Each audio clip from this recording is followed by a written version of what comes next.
He asked for a child and a contract, but the millionaire fell desperately in love. Hello everyone.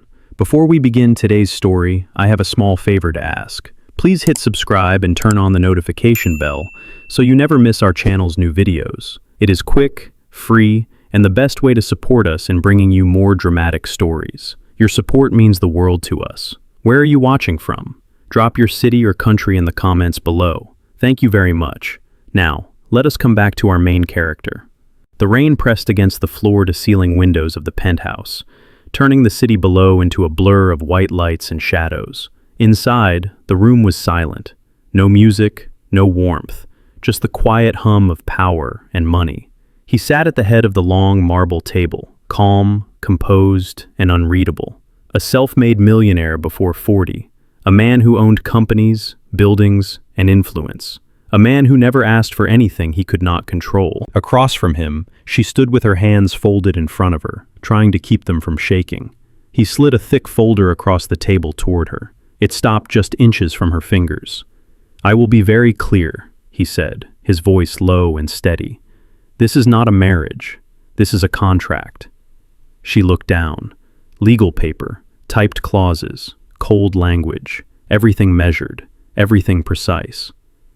"I need an heir," he continued, "a child, nothing more." Her breath caught, but she did not interrupt. "When the child is born," he said, meeting her eyes for the first time, "you walk away free. No obligations, no ties, no future together." Free. That word hung in the air like a promise and a threat at the same time. She swallowed hard. "And until then?" "You will live here," he replied. "You will follow the terms, doctors, schedules, privacy. The public will believe we are married.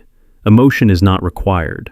In fact, it is discouraged." He leaned back in his chair, as if he were discussing a business merger instead of a woman's life. "I am not asking for love," he added. "I am asking for cooperation." Her fingers brushed the edge of the folder. The paper felt heavier than it looked. Outside, a flash of lightning lit the room for half a second. In that brief light, he saw it. Not fear, not desperation, defiance. She lifted her chin. "And if I say no?" For the first time, there was a pause. "You will lose your chance," he said quietly. "The hospital deadline is in 3 weeks. The treatment costs more than you will ever earn in a lifetime." He knew. Of course he knew. That was how men like him operated. Information was currency. She closed her eyes for a moment. Just one. Images rushed through her mind. A hospital bed, beeping machines, a voice telling her time was running out. When she opened her eyes again, something had settled inside her. She did not beg. She did not cry. She pulled the folder toward herself and opened it. "I want one change," she said. His eyebrow lifted slightly. "Go on." "When this is over," she said slowly, "you do not get to follow me. You do not get to check on me. You do not get to decide if I am doing well. I leave, and you disappear from my life completely." Silence. Then, a faint smile touched his lips. Not warm, not kind. Interested. "Agreed," he said. She picked up the pen. Neither of them noticed it yet, but the moment the ink touched the paper, something irreversible began. She did not sign the contract that night. She left the penthouse with the folder held tightly against her chest, the city air cold and sharp as it filled her lungs. The ride down the elevator felt longer than the conversation upstairs. Every floor that passed felt like another chance to turn back, another chance to say no. But she did not turn back. Her car was old, the heater slow to respond. As she drove across town, neon lights and storefronts slid past the windshield, blurred by the thin layer of rain that refused to stop. The folder sat on the passenger seat, unopened now, as if it could not hurt her unless she looked at it again. She parked outside the hospital just after 9. The building smelled like antiseptic and burned coffee. Fluorescent lights hummed overhead. A nurse at the desk recognized her immediately and offered a tired smile, the kind that came from delivering the same quiet sympathy over and over again. "He had a stable day," the nurse said gently, "but the doctor is asking to see you tomorrow morning." She nodded and walked down the familiar hallway. The room was small. Machines beeped in steady rhythms. The man in the bed looked smaller than he used to, his skin pale, his breathing shallow but determined. She sat beside him and took his hand, careful not to disturb the tubes. "I am trying," she whispered. "I promise you that I am trying." She did not talk about the contract. She did not talk about the words that still echoed in her head. "I need a child. You walk away free." She talked about ordinary things instead, about the weather, about the traffic, about a television show she knew he could not hear, but liked to imagine he might. When she finally left, it was close to midnight. Outside, she leaned against the brick wall and closed her eyes. The weight she had been carrying for months pressed down harder than ever. Medical bills, deadlines, phone calls that always ended the same way. "We are sorry. There is nothing more we can do." Her phone buzzed in her hand. A message from the hospital billing department. Balance due. Immediate action required. She laughed once, softly, without humor. That night, she did not sleep. The next morning, she sat across from the doctor, listening as he explained timelines and probabilities. None of them were in her favor. She nodded at the right moments, asked the right questions, played the role of someone who still had options. When it was over, she walked out into the parking lot and sat in her car for a long time without turning the key. Then she reached for the folder. She read every page this time. The language was clean, clinical. There were no insults, no threats, just terms, conditions, end dates, a promise of freedom written in perfect legal lines. At the very end, her name appeared beside a blank space for a signature. Her phone buzzed again. This time, it was a number she did not recognize. "I assumed you would call," his voice said calmly when she answered. "I have not agreed to anything," she replied. "I know," he said, "but time does not wait for either of us." She closed her eyes. "You planned this," she said quietly. "You waited until there were no other doors left. There was no denial on the other end." "I prepared," he corrected, "because I do not like uncertainty." "Neither do I," she thought. That afternoon, she returned to the penthouse. The rain had stopped, but the city still looked cold through the glass. He was standing this time, looking out over the skyline, his hands clasped behind his back. He did not turn when she entered. "I will not beg," she said before he could speak, "and I will not pretend this is something it is not." He nodded once. "Good," he replied. "Neither will I." She walked to the table and placed the folder between them. "I will do this," she said, "but understand something very clearly." He finally turned to face her. "I am not grateful," she continued. "I am not impressed. And when this is over, I will leave exactly as promised." A pause. Then he pushed the pen toward her. "As agreed," he said. The pen felt heavier than it should have. She held it between her fingers, hovering just above the paper, while the city stretched endlessly behind him through the glass. He stood on the opposite side of the table, watching without pressure, without urgency. He did not rush her. Men like him never did. Time bent around their decisions. "Before you sign," he said evenly, "we need to be clear about the rules." She did not look up. "I assumed that was the entire point of the contract." "It is," he replied, "but assumptions create problems." He tapped the folder once, then opened it to a marked page. "Rule 1, he said, "there is no love. Not now, not later. This arrangement does not become emotional." She finally raised her eyes. "And if it does?" "Then you leave," he said without hesitation. "Immediately." Her jaw tightened, but she said nothing. "Rule 2, he continued. "You will not interfere in my business, my decisions, or my public image. You will appear when required. You will disappear when asked." She nodded once. "Rule 3, privacy," he said. "No interviews, no social media, no personal disclosures. Your past remains yours. My future remains mine." "And the child?" she asked. His expression did not change. "The child will be protected, provided for, known publicly as mine." She waited for more. "You will not use the child to negotiate," he added, "and you will not attempt to stay once the contract ends." There it was, the unspoken fear laid bare. She exhaled slowly. "You are very certain I would want to." "I am certain people do not walk away from this life easily," he answered. She closed the folder gently and met his gaze. "Then let us add one more rule," she said. He studied her for a moment. "Go on." "You do not get to change your mind," she said. "Not when it becomes inconvenient. Not when this starts to feel real to you." A flicker crossed his eyes. Surprise. Perhaps even something close to respect. "I do not change my mind," he said. Put it in writing anyway, she replied. Silence stretched between them. Then he nodded. The clause was added. Clean. Final. When everything was settled, he pushed the folder back toward her. This is the last chance to walk away, he said. No explanations required. She looked down at the page, at her name, at the life she was about to step into without believing in it. She signed. The sound of the pen against paper was quiet, but it echoed louder than she expected. He signed next. When it was done, he closed the folder and stood. Your room has been prepared, he said. You will have your own floor, your own schedule. We will meet only when necessary. Like now, she said. Yes, he replied.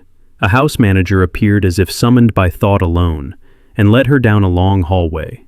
The penthouse felt even larger from this angle. Endless corridors, doors that closed softly behind her. Her room was immaculate. Neutral colors, no personal touches. A place designed for someone who was not meant to stay. Later that night, she stood alone by the window, looking down at the city she had lived in her entire life, now distant and unfamiliar. Somewhere across the penthouse, he stood in his own silence. He told himself this was control, structure, efficiency. He told himself love was a complication he had eliminated before it could begin. Neither of them realized that the rules they had just written were already beginning to fail. The days that followed moved with quiet precision. Her life inside the penthouse was mapped out before she ever asked a question. A schedule waited on the desk the first morning. Appointments, private medical visits, public appearances marked weeks in advance. Everything written in clean lines, as if emotion had been deliberately removed. She woke early, always alone. Breakfast was delivered to her floor, placed neatly on the table by staff who spoke softly and never lingered. The food was perfect, balanced, measured. She ate because the schedule required it, not because she felt hungry. They did not share meals. When they crossed paths, it was brief, polite, efficient. "Good morning," he would say, already checking his phone. "Good morning," she would reply, stepping aside to let him pass.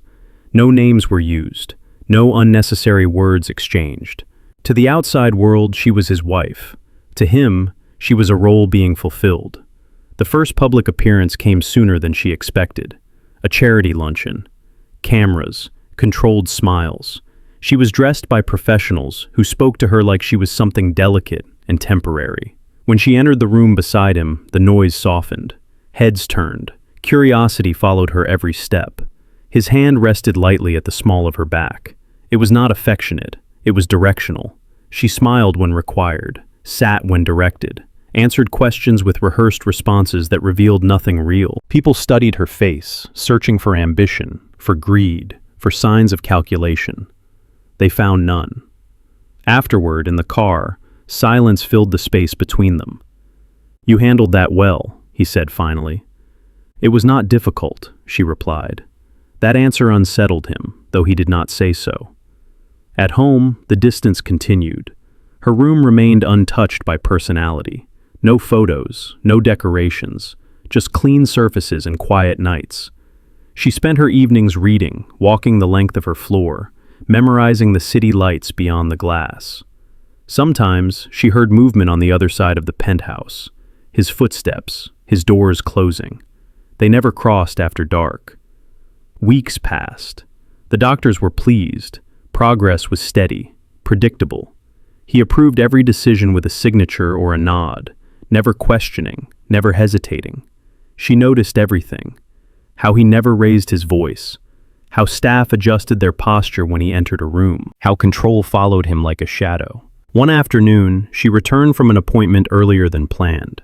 She found him alone in the living room, jacket off, tie loosened, staring at a wall of screens filled with charts and numbers. He did not hear her at first. For a moment, she saw him without the armor. Then he turned. "You are back early," he said. "Yes." A pause. "Is everything all right?" "It is proceeding as expected," she answered. "Good," he said, already turning back to his screens. She hesitated, not because she wanted conversation, but because the silence had become too familiar. "You do not need to monitor everything," she said quietly. He looked at her again, more sharply this time. "Control prevents mistakes," he replied. "And what does it prevent you from feeling?" she asked before she could stop herself. The question landed between them, unexpected and unwelcome. His expression hardened. That is not part of the agreement. You are right, she said calmly. It is not. She turned and walked away. That night, he stood alone longer than usual. The city reflected in the glass like a life he had built but never entered. He told himself this arrangement was working. No conflict, no chaos, no risk. But for the first time, the quiet did not feel efficient. It felt empty, and for reasons he could not explain, the woman living just a few rooms away had begun to feel less like a role and more like a presence he could not ignore. The invitation arrived 3 days later. A formal envelope, heavy paper, a board-level gala hosted by one of his oldest partners, investors, media, family members who rarely appeared unless something was at stake. She read the card once, then placed it back on the table. I assume my presence is required, she said when he entered the room that evening. Yes, he replied. Your role will be visible. She nodded. Of course. The night of the gala, the penthouse was unusually busy. Stylists, assistants, quiet instructions delivered in controlled voices. She stood still as they adjusted the dress, pinned her hair, polished her appearance into something acceptable for public consumption. When she stepped into the main living space, conversation stopped. He turned slowly. For a brief moment, he forgot to speak. She did not look extravagant. She did not look submissive either. She looked composed, grounded, as if she belonged nowhere and everywhere at the same time. Ready? He asked. Yes, she answered. At the venue, the atmosphere shifted the moment they arrived. Cameras flashed. People whispered. The word wife floated from mouth to mouth like a curiosity, not a fact. Hands were shaken. Smiles were exchanged. Then came the questions. How long have you two been married? One woman asked, her smile too sharp. Long enough, he answered smoothly. And how did you meet? Another added, eyes fixed on her, not him. She opened her mouth, but he spoke first. It was arranged, he said. Efficient. A soft laugh rippled through the group. She felt it then. The shift. The unspoken permission to see her as less. During dinner, the comments grew bolder.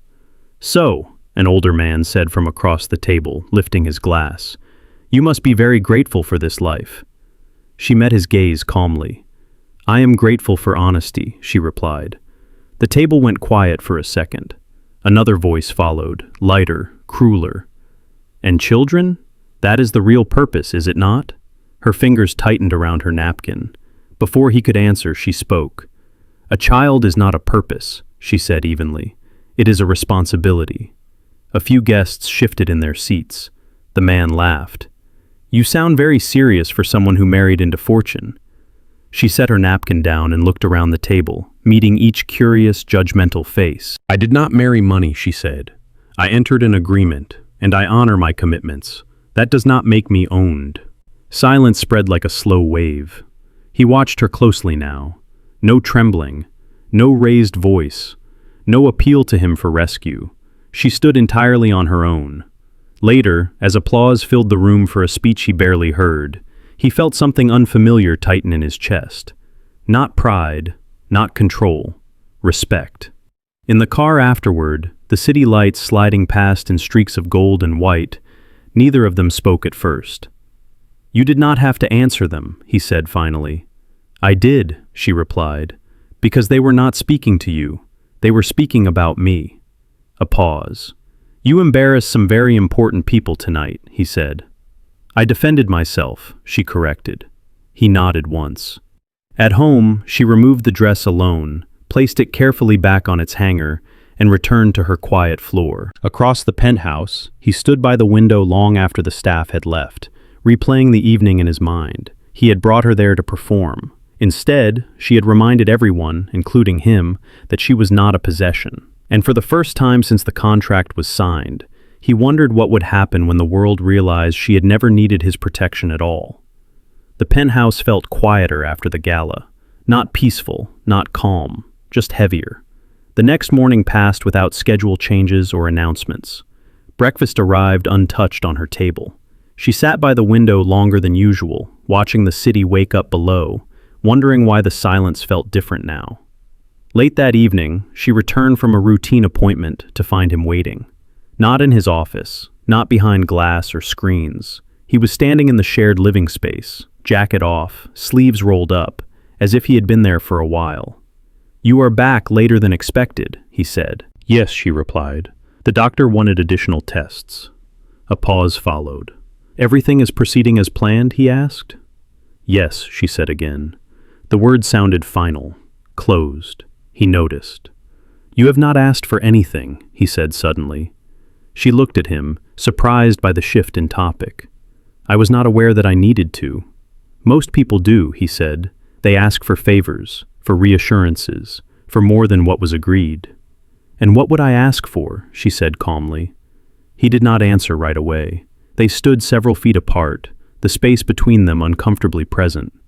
"Why do you never ask me to stay?" he asked instead. She blinked once. "Because that would violate the rules." "You do not seem like someone who follows rules blindly," he said. "I follow the ones I agreed to," she replied. "That is different." He studied her face, searching for something he could not name. "You live here," he said. "You have access to everything, comfort, security, resources. And yet," she said softly, "none of it belongs to me." The words struck deeper than she intended. "That is the arrangement," he said, more defensively than before. "Yes," she agreed, "and I am honoring it." Her calm unsettled him. "Do you never wonder what happens after?" he asked. She turned fully toward him now. "After what?" "After this ends," he said. "After you leave." She did not hesitate. "I leave." "That is it?" he pressed. "That is what freedom means," she answered. "You promised it." The reminder landed hard. He looked away, toward the windows, toward the city he controlled but did not understand. "You make it sound simple," he said. "It is simple," she replied. "It is just not easy for you." Silence followed. For the first time, he felt it, the imbalance shifting, not in power, but in certainty. "You defended yourself at the gala," he said quietly. "You did not need to." "I needed to respect myself," she replied. "No one else can do that for me." Another pause. "Did you ever think," he asked, "that people might see you differently now?" She gave a small, sad smile. "People see what they want to see. I stopped trying to manage that a long time ago." Something in his expression softened, just slightly. "You are not afraid," he said. "No," she answered. "I am prepared." That word stayed with him long after she excused herself and returned to her floor. Prepared to leave. Prepared to walk away from everything he represented. Later that night, he sat alone in his office, staring at the contract on his desk. At the rules he had written to protect himself from uncertainty. For the first time, he wondered if control had not protected him at all, if it had only delayed the moment when he would finally realize that the one thing he could not schedule, measure, or command was already slipping beyond his reach. The change did not announce itself loudly. It arrived in small, unmistakable signs. The following week, her schedule began to thin. Fewer appearances, fewer required meetings. Doctors spoke in quieter tones now, with cautious optimism. Numbers moved in the right direction. Timelines shortened. One morning, she packed a small box. Nothing valuable. Just personal items she had brought with her and never unpacked. A book with folded corners. A sweater that smelled like home. Papers she had kept hidden in a drawer, untouched since the day she arrived. She did not tell anyone, but he noticed. He noticed the way her door stayed open longer, the way staff were dismissed early on her floor, the way she began to leave the penthouse without announcing where she was going. That evening, his chief legal advisor requested a meeting. "The contract has entered its final phase," the man said carefully. "Once the remaining conditions are fulfilled, there is no legal basis to extend the arrangement." He already knew that. "What if I choose to amend it?" he asked. The advisor hesitated. "You can propose changes, but she must agree." Agree. The word felt foreign now. Later that night, he found her in the living room, folding the sweater with deliberate care. "You are preparing," he said. She did not deny it. "I always do." "For what?" he asked, though he already knew the answer. "For what we agreed," she replied. "You are leaving soon," he said. "Yes." The certainty in her voice unsettled him more than anger ever could. "You speak as if it is already done," he said. "It is," she answered. The contract was never about staying. He watched her place the folded sweater into the box. "You could remain here," he said. "You would not struggle. You would not need to start over." She looked up at him then, her expression calm but unyielding. "And I would never know if I stayed because I was free to choose, or because I was afraid to leave," she said. That night, his family arrived unannounced. They moved through the penthouse like they owned it, voices sharp with concern disguised as courtesy. "She has served her purpose," one of them said later, not bothering to lower their voice. "Do not complicate this. The arrangement worked." He said nothing. In the hallway, she heard enough. She did not confront him. She did not argue. She simply closed the box. The next morning, she left early. No announcement, no explanation. He stood at the window long after she was gone, watching the street below as if the city itself might give her back. For the first time in his life, something essential was moving beyond his control, and he realized, with a clarity that frightened him, that losing the arrangement did not scare him. Losing her did. But the rules were clear, and she was already walking toward the exit he had promised her. He did not sleep that night. The penthouse felt hollow without her presence, as if the walls themselves had shifted. Every room reminded him of what he had ignored. The quiet no longer felt efficient. It felt accusatory. At dawn, he stood alone in his office, the contract open on the desk. The pages were pristine, perfect, enforceable, useless. He read the clauses again, slower this time. The rules he had written to protect himself now read like a confession of fear. No love, no attachment, no future. He reached the final page and stopped. Her name. The same name he had avoided saying aloud. Without hesitation, he picked up the folder and tore it in half. Then again, and again. Paper fell to the floor like something defeated. By the time the sun rose over the city, he knew exactly what he had to do. He found her at the hospital. She was standing near the window in the waiting area, coat on, box at her feet. She looked smaller here, more real, untethered from the life he had offered and the power he had wielded. She turned when she sensed him. "I did not expect to see you," she said. "I'm not here about the contract," he replied. "There is no contract anymore," she said quietly. "It ended exactly as planned." "No," he said. "It ended because I destroyed it." She studied his face, searching for manipulation, for strategy. She found none. "You promised me freedom," she said. "Do not take that back now." "I am not," he said, stepping closer. "I am asking you to choose."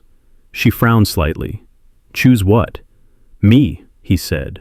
The word sounded unfamiliar on his tongue. "I asked for a child," he continued, his voice unsteady for the first time since she had met him. "Because I believed control was safer than connection. I believed if I set the rules, I could not be abandoned." She said nothing. "I was wrong," he said. "I do not want an heir if it costs me you. I do not want certainty if it means emptiness." Her hands tightened at her sides. "I am not asking you to stay because you owe me," he said. "I am asking because I love you." The word fell into the space between them, fragile and unguarded. She looked away, overwhelmed by the weight of it. "You had every advantage," she said softly, "and you still tried to own the outcome." "Yes," he admitted, "and I lost." He took a breath. "If you leave today, I will not follow you. I will not interfere. I will honor your freedom completely," he said. "But if there is any part of you that believes this can be real, then stay. Not because of an agreement, not because of fear." She met his eyes again. "Because you want to," he finished.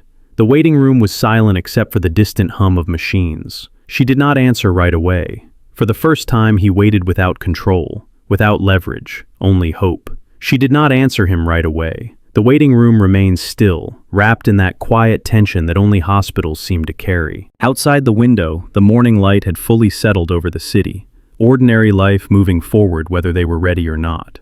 She looked down at the box by her feet, the few things she owned, the proof that she had always planned to leave. "You did everything right," she said at last. "You followed the rules. You kept your word." "I know," he replied, "and it still was not enough." She turned toward him fully now. "You offered me freedom as part of a deal," she said, "and you honored that. That matters." He nodded, unsure where this was leading. "But freedom given is not the same as freedom chosen," she continued. I needed to know that if I stayed, it would be because I wanted to, not because I was afraid to lose what you provided. She took a slow breath. I spent my entire life surviving, she said, depending on systems that could fail, promises that could disappear. I will not trade one kind of dependence for another. I am not asking you to, he said softly. She studied him for a long moment. Then she reached down, lifted the box, and placed it gently beside the chair. I am staying, she said. The words did not come with celebration. They came with certainty, not because of wealth, not because of comfort, because he had finally let go. She looked him in the eye. But we start again, without contracts, without leverage. If I walk away later, you let me go. He did not hesitate. Yes, he said, I choose you, even if that choice costs me. Weeks later, the penthouse felt different, not fuller, just honest.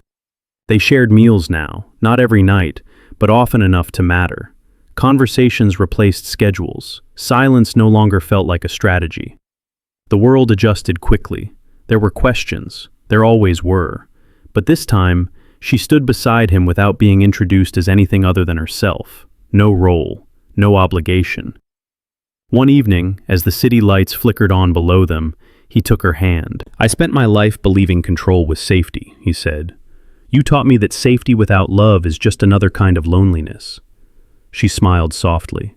And you taught me that love offered without control can be trusted. They did not need vows that night. They had already chosen each other. Not because of a contract, but because freedom, once given back, had led them exactly where they were meant to be.